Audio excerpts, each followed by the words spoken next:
Ens acompanya el professor Antoni Alcover d'Economia Aplicada de la nostra universitat. Bon vespre, benvingut. Bon vespre. Anem a fer un pot de classe. Sí. La majoria dels mortals, jo el primer, sentint xerrar de pressupostos i deien, bueno, sí, és molt important, tots els dobbers que ingressarà a la comunitat autònoma i tots els dobbers que utilitzarà, no sé si d'invertir o aquí està a la comunitat autònoma, però que el professor ens expliqui un poc. Què són uns pressupostos d'una comunitat autònoma? En realidad es la ley fundamental casi que se hace cada año, en la cual hay una previsión de ingresos y una planificación de gastos. Para eso es muy importante lo que se llama el cuadro macro, que es lo que esta semana nos han dicho que no se han aprobado en la Unión Europea, pero que en realidad lo que nos han dicho es que los peros que ha puesto, que han sido muy importantes, ¿no? Cuando uno tiene previsto lo que va a crecer la economía, puede prever lo que va a crecer sus ingresos. Y una vez ha establecido sus ingresos, lo que hace es fijar y decir cómo me voy a gastar este dinero. El gobierno tiene que asumir ese presupuesto a lo largo del siguiente año. Tiene que seguirlo. ¿Puede tener desviaciones? Sí, pero es la senda que tiene pactada.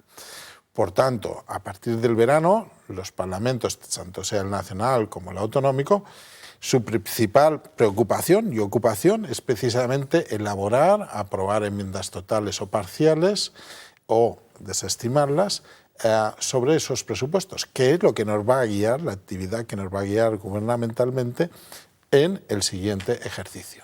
El proyecto de presupuestos de la Comunidad Autónoma de este año prevé invertir, gastar, le insisto que no sé qué palabra utilizar, 5.880 y pico millones de euros. De estos 5.880 y pico millones de euros, más de 1.000, una cuarta parte, el 20%, van a pagar la deuda pública de los años anteriores y este año aumentamos la deuda pública que está en 9.300 millones. Yo aquí ya me he perdido. O sea, ¿qué significa todo esto de que debemos muchísimo y además vamos a endeudarnos más? ¿En qué nos afecta a nosotros? El presupuesto se divide en capítulos. El capítulo 8 y 9, tanto de ingresos como de gastos, va para operaciones financieras y efectivamente, por un lado, tendrás como ingreso la deuda nueva que emitas y por otro lado, la deuda que ha vencido, que ha acabado, pues la tienes que pagar, ¿no?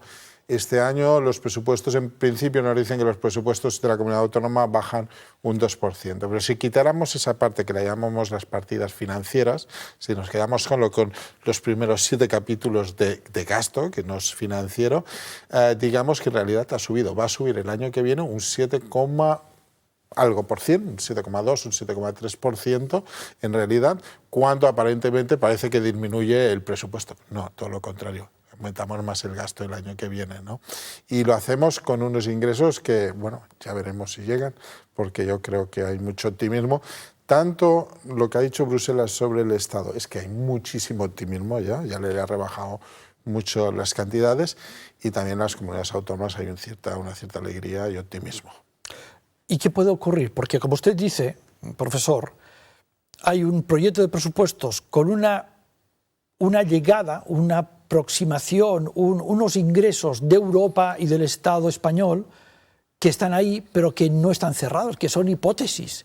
Si construimos un presupuesto diciendo que vamos a invertir, vamos a gastar, vamos a utilizar un dinero público y luego ese dinero no llega, nos quedamos cojos. Nos quedamos cojos y es cuando esos cajones famosos de los que oímos hablar en otras épocas se llenan de facturas no pagadas, ¿no? Porque no hay suficiente dinero para pagarlas. No queremos volver a esa situación, no queremos llegar a situaciones en las que pasen días y meses y no se paguen las facturas y que estén en los cajones, o estén perdidas o no estén bien contabilizadas, etc. Eso se ha de evitar, ¿no? Actualmente en el presupuesto, por ejemplo, en nuestra comunidad autónoma hay un déficit de 500 millones ya de partida. De partida, más de una de cada 10 euros que se van a gastar ya no se van a recaudar. Y eso tomando como hipótesis ciertas que se va a recaudar el resto, que también hay gente que lo pondría en duda, ¿no? Porque a pesar de que se han supuesto caídas importantes en la recaudación, se esperan que todavía sean superiores. Pero esta situación, desde mi posición que soy lego en la materia, si yo me planteo en mi casa, primero, gastar más de lo que ingreso, estoy condenado al fracaso. O me van a sacar de la casa, o me van a embargar, o voy a tener los del FRAC en la puerta pidiéndome que pague todo lo que me he comprado de más sin tener el dinero para pagarlo. Yo no me imagino ir a una tienda de electrodomésticos y cambiar todos los electrodomésticos de mi casa con los ingresos que tengo endeudándome, pero el gobierno lo hace. ¿Y qué sentido tiene esto? Desde el punto de vista de un ciudadano normal y corriente. Si todavía cambiaran los electrodomésticos, sí, pero si además te dedicaras el dinero para ir de fiesta o para sí, además, ropa, o sea, etcétera, no en algo útil, sino en algo que comidas, sabes que cenas y vouchers. Que exactamente, entonces todavía sería peor. Actualmente tenemos una situación en la cual precisamente es esto, es que no solo es criticable la situación de que gastemos mucho más, sino también en qué lo gastamos. ¿Y qué puede ocurrir efectivamente si gastamos mucho más de lo que tengamos? Que venga el banco, que venga a embargarnos, que venga el acreedor del FRAC o que venga la Unión Europea al Estado español y lo intervenga. De hecho, una de las cosas que le hice en su informe, en este informe de esta semana que nos ha llegado, nos han aprobado el presupuesto en España, también es que les dicen, oiga, es que si no hubiera habido COVID, tal como está presentándome usted los presupuestos, seguramente le hubiéramos tenido que iniciar un procedimiento por déficit excesivo y amenazarle con infracciones, con pago de multas, porque está clarísimo que estamos empezando a aumentar partidas y compromisos que son inasumibles, que ya lo eran inasumibles antes del COVID, como aumentar las pensiones al nivel del aumento de la inflación, brindándolas, etcétera. Son gastos que ya estábamos rozando nosotros el excesivo, un déficit, una situación de déficit excesivo. Ahora, con la excusa del COVID, vamos a aprobarlas, pero es que en el futuro, ¿quién las va a sostener? Los aumentos de impuestos que estaban previstos se están todos cayendo.